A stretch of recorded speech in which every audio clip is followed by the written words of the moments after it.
A microphone problem, but that's okay.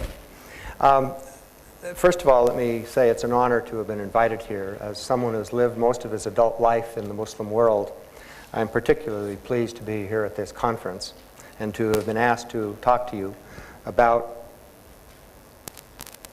my university. Okay, let's hope that works. I've spent most of my life trying to teach students in Egypt to think for themselves, to solve problems for themselves, to be aware of their ethical responsibilities to society, and to be prepared to, when they leave the university, to take part in the job of nation building and making things better for the people of their own place. I've been asked to talk to you about something different from what is on the previous presentations. That is about not the problem of pre-university education, but having to deal with people who have not been properly prepared for a university education, and not for the kinds of programs that my colleague Sam Klebe was talking about, but about really one university, and only one. It is a private university. It is a non-profit university. Thank you. We'll get them eventually. And it is small, relatively small. I have my watch here, and I'm trying to follow my chairman's directions of staying within the schedule. Let me just talk about a few things here. That is that we were the first private university in Egypt. We were founded in 1919. And one of the things that means is that the American University in Cairo, like the American University of Beirut, for example, has deep roots in the society in which we operate. It is not a foreign implant in that sense. 60% of our faculty are Egyptian, 83% of our students are Egyptian, and we've been there a long time. We're part of the society. We operate diversified fields of study. We have now 26 undergraduate degrees and 19 master's level programs. And by decree of our Board of Trustees, we do not yet have PhD programs, but they are coming. The student body is diverse. We have students from over 70 different countries. We have an American approach to education, which really means something that one of our colleagues talked about the other day when he referred to John Henry Newman, the liberal arts approach to education. We reflect that, among other things, in the core curriculum, which means we have students in any major, all majors, are required to take about a year of studies in humanities, social science, and science. As this is a science conference, let me mention about the science part. We have a required course in scientific thinking, which is much like the course that our colleague talked about, actually. And we have all students, regardless of major, must do at least one lab-based science course. There is no exit from this. You can't test out of any of these things. You have to do it. And it means that the students get a diverse education before or in addition to the specialization. Much has been made of job market issues here. For the most part, our students are very successful in the job market, but a number of them within a year or two of graduation actually don't enter the job market. They enter the entrepreneurial market. They start companies and they create jobs. That's upward of about 25% of any given graduating class creates jobs rather than takes jobs. Another thing that's characteristic of the university is a variety of extracurricular activities. The students who come to us from typical universities in our part of the world have not had the experience of having anything but studying when they go to school. They study, for the most part, they memorize. We teach them, we try to teach them to think for themselves, to solve problems. The motto, in a sense, is the motto I've taken as my motto as a teacher for the first 25 years that I taught there, which was the job was to teach people how to think, not what to think, not to indoctrinate them, but to get them to think for themselves. This is reflected in a variety of ways. One other thing that I want to mention is that we are a private university. One thing that means is we charge tuition. Public education in Egypt is generally free. We are not. But in order to make the education we offer available to others, we have a large amount of fellowships, scholarships, and need-based financial aid. Altogether, that amounts to about $15 to $16 million in need-based financial aid, scholarships, or merit-based aid. Just very briefly, the Public School Scholarship Fund, this refers to students who come from Arabic language schools, public schools, who score very high on the Thanawi Amma, the high school leaving exam, and we offer them basically a full ride. And there are a number of those students. Another one, a very exciting venture, it's only 3 years old. It was what we call the Leaders for Education and Development. This is slightly different. It offers a scholarship to one male and one female in every governorate, read state, in Egypt. And that is, again, a full ride. That is tuition, room and board, stipend, and up to 1/3 of them will be offered an opportunity to spend a semester studying in some other country on a study abroad experience. We also have financial aid, work scholarship, graduate fellowships, including a program for African fellows, and a number of people from about 8, 9 different African countries right now are on, again, a full ride to do graduate studies. Much of this is supported by donations and endowment.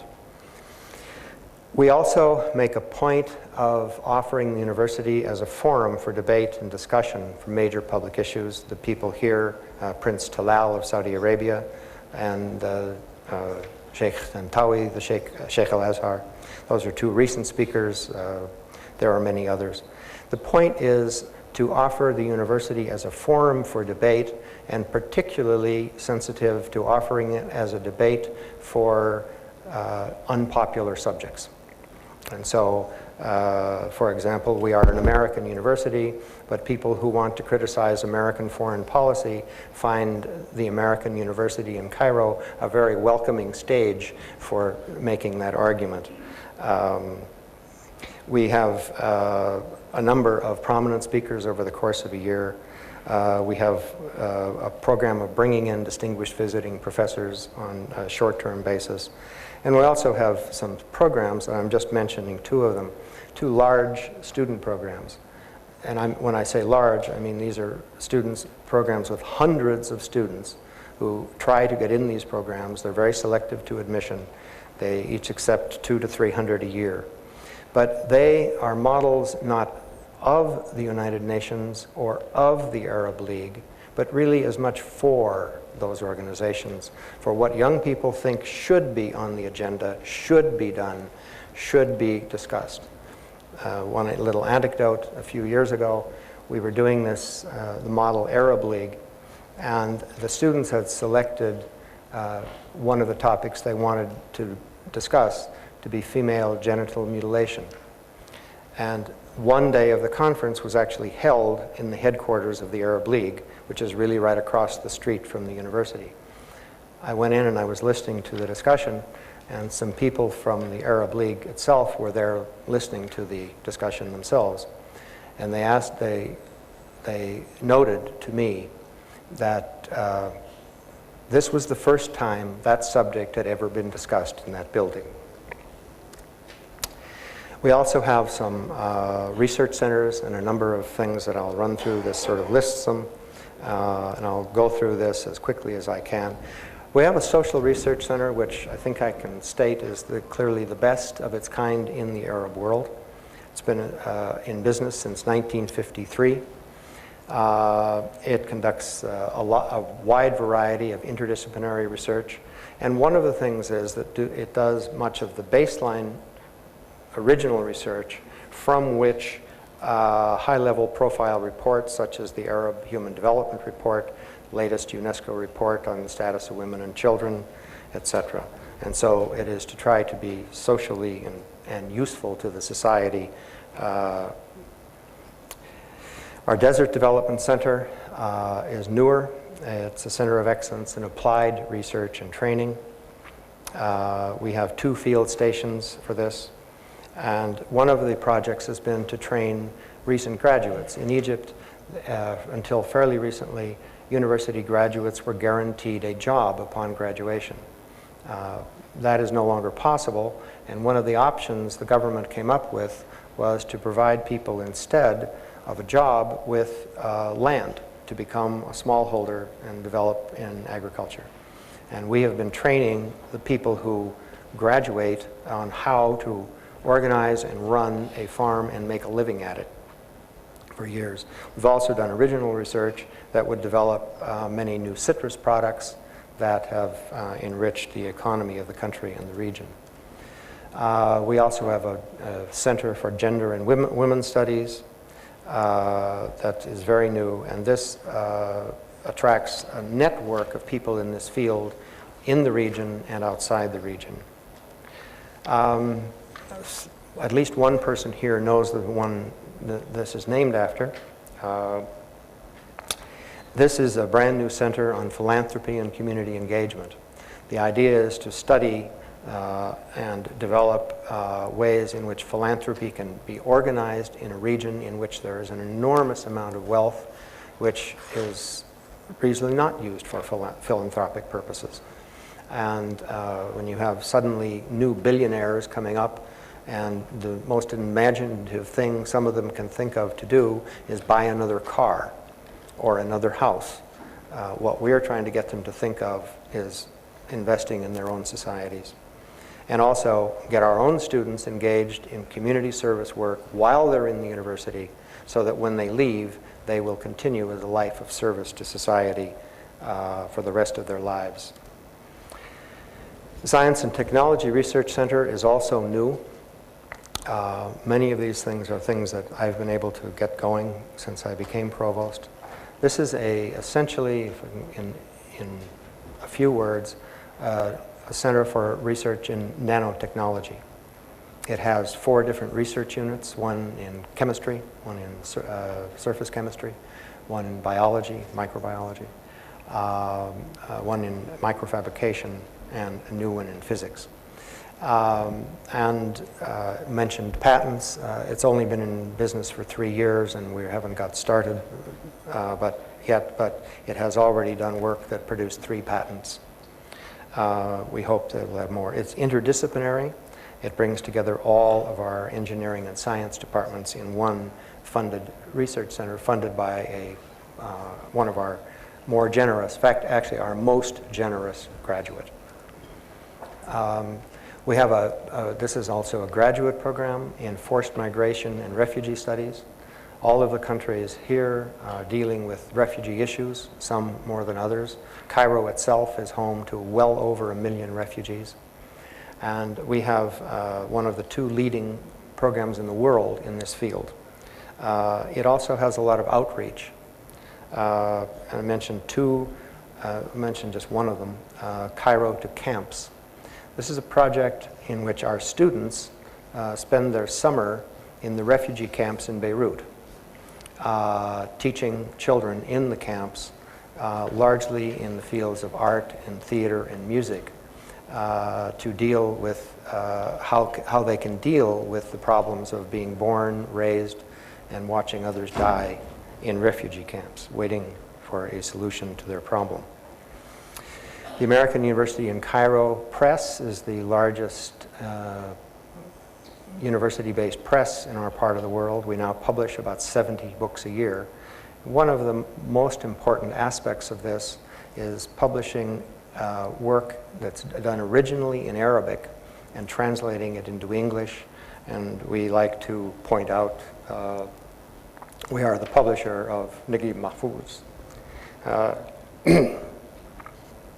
If none of you have ever met him, among other things, he was a very wonderful gentleman. We see ourselves in many ways, and one of them is as a bridge between Egypt and the rest of the world. I am trying to hit the time limit, Mr. Chairman, and I think I'll make it.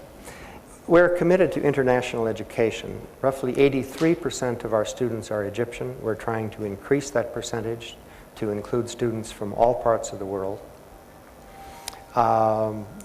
Asia, Europe, Africa, and not just North America. The place where we have almost no representation, by the way, is Latin America. Almost none. But we also home to it's on the slide, it says CASA. That's the Center for Arabic Study Abroad. That is the principal place by which scholars from North America in particular acquire absolute fluency in the Arabic language. We also have a study abroad program where right now we have a little over 500 of our students are students from other universities around the world studying either just Arabic or Middle East development or other things. One of our projects is we call a dialogue project, which opened particularly after 9/11. This is involving not just web-based technology, but video conferencing, where students from our university are in classes that are team-taught or co-taught at other universities, in spite of the time difference. I think the one that was the most challenging was a course taught at the American University in Cairo and at the University of Washington in Seattle. It's a 10-hour time difference. And so people at both ends had to really compromise their lives in order to do this. But they had the same syllabus, same things, and they would get together by video conference once a week. And then they would meet in Cyprus, neutral territory as it were, in the summer and then do another course. This semester we had a course in which students from AUC, students in Nepal, in Venezuela, and in the United States also did a course on together using the same project. And we believe in networking, and we don't have a network yet with Bill Kent. I would hope that could be developed. We are also, what I've been talking about is what we were, what we are, and I'd like to mention a little bit about what we will become. To go back a bit, we started in 1919, but for most of the first several decades, the university was quite small. When I first came to Cairo, the university had fewer than 1,500 students in degree programs. We now have about 5,600 students. We're still much smaller than Bill Kent, but we're growing, and we're building a new campus. This is a campus basically in the desert. For those of you who've been to Cairo, AUC is located right in Wust al-Balad, in the center of the city. We will keep that project, and that will be used for adult education. I didn't mention that, but we have a Center for Adult and Continuing Education, which offers technical training to about 40,000 students a year, non-degree, non-credit. But we will be moving our degree programs to a state-of-the-art campus about 40 kilometers into what is now being called New Cairo. It'll be spacious. We have 7 acres downtown. We will have 260 acres of sand.